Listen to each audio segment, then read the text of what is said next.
let's talk about movies.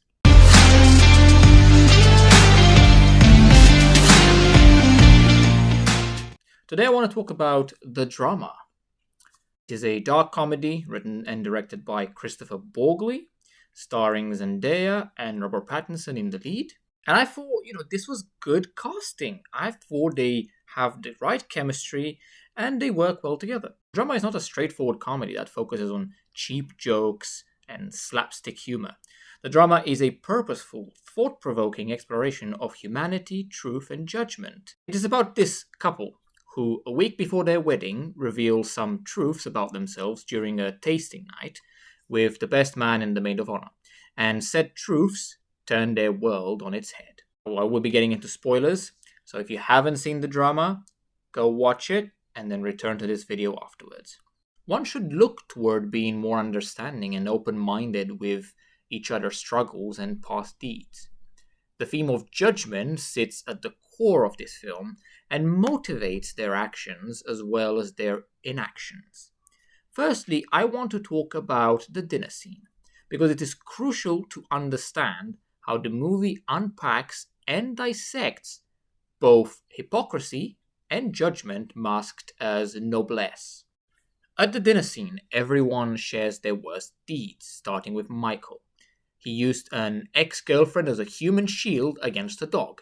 His wife, Rachel, teases him about this, then admits to having locked up a special needs child in a shack in the woods overnight, which is crazy. Charlie admits to having cyberbullied a child into moving states, and finally Emma tells everyone that at 15 she nearly committed a school shooting. Admittedly, all pretty bad, though some worse than others. Let's unpack. It is evident from firstly seeing the guilt and the remorse on Emma's face that she has changed. She never went along with it. She merely planned it but stopped herself in time, and this is key. Rachel, on the other hand, did in fact commit the crime she admitted to, and probably caused several years of therapy-needing trauma to a neurodivergent child. And the child could have died, mind you.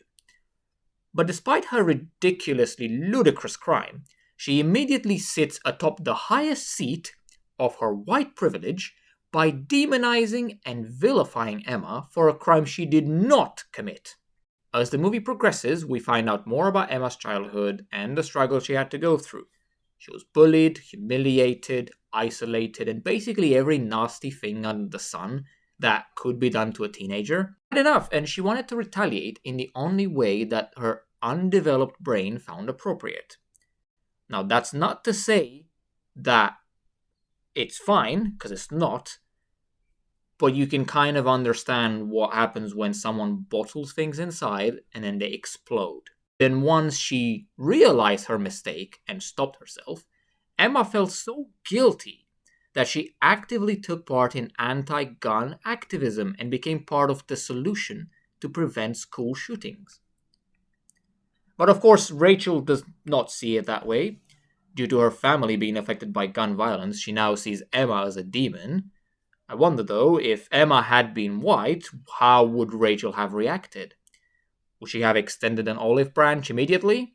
Would she have patted her on the head, telling her it's water under the bridge? Perhaps. And this is clearly evident in the fact that she does not even question Charlie's blunder with the cyberbullying. A deed that I think is nasty enough to produce such neuroticism in someone that they may even take their own life. Or lead to something as similar to what Emma almost did. In fact, the mildest issue at the table was the one voiced by Michael, who merely acted on reflex to protect himself. You could argue that he is selfish, but unlike the other three, this was not premeditated and not an actual crime. I just want to briefly mention the camera work. I thought the film is brilliantly shot. We have several abrupt cuts throughout, but that is perhaps to reflect the kind of dissonance in the mental state of the characters. I quite enjoyed how the cinematography kind of enhanced Rachel's hate and her nastiness. Every time she was on screen, the camera lingered sort of in a way focusing on her facial characteristics and amplifying that hate.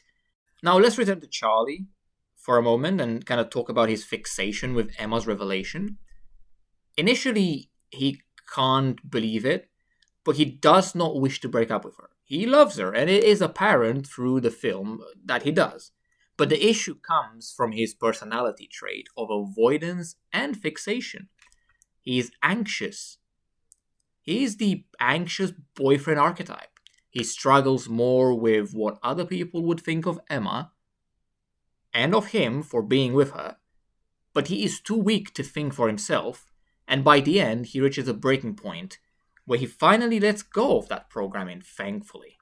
By the way, he is a scumbag in my book for kissing Misha and doing so impulsively. I thought it was interesting that Emma then became judgmental herself when it came to the crack-smoking DJ. She wants people to forgive her and forget about her past, but she won't give that to someone else. Like, she won't give someone else a chance. And I thought that spoke to the kind of society that we live in and the kind of hypocrisy that thrives in every human being. In my opinion, the primary antagonist was this idea of cancel culture. People have become detached socially and would rather vilify than take the time to hear someone out, and that is imprinted throughout the film. Another thing that's imprinted in the film were the motifs of blood and vomit, which link to that sort of cancel culture issue. The vomit clearly transmits the characters' ineffective ways of communication. Throughout the film, characters constantly vomit instead of articulating their thoughts, and that correlates perfectly with the type of people that we're watching. Charlie would rather do anything but talk about what's bothering him, and so would Emma. They're fighting against real honesty, which links to the blood. Blood, I thought, speaks on the irreversibility of truth once it's out. And together they bring about the complete pandemonium that comes from losing control. This is where the primary scene comes in. The movie is about how people control their image and how it can be altered or misconstrued once someone else gets a piece of the pie. Our image has become our identity. And if we lose that, what do we have? I also thought the movie is trying to tell us something through the use of cyclical structure. It ends how it begins, with them in a cafe starting over. And I thought two things. One, that our world is stuck in this loop of blame and accusation and forgiveness and so on. Or perhaps that people go through a metamorphosis at different stages in their lives, and once they emerge out of that cocoon, they grow, they learn, they become better. So, in the end, the movie is about two things: control and judgment. Control of one's image, one's people's opinions of oneself, control of truth and honesty, and how it can affect others once it's out. And judgment, because, well, everyone judges everyone. And perhaps instead of judging each other, maybe we should be a little bit more open-minded. The world isn't really black and white. It's many shades of grey. Thank you for watching. If you enjoyed this video, please like, share, and subscribe for more content. You're welcome to comment down below. Let's start a discussion.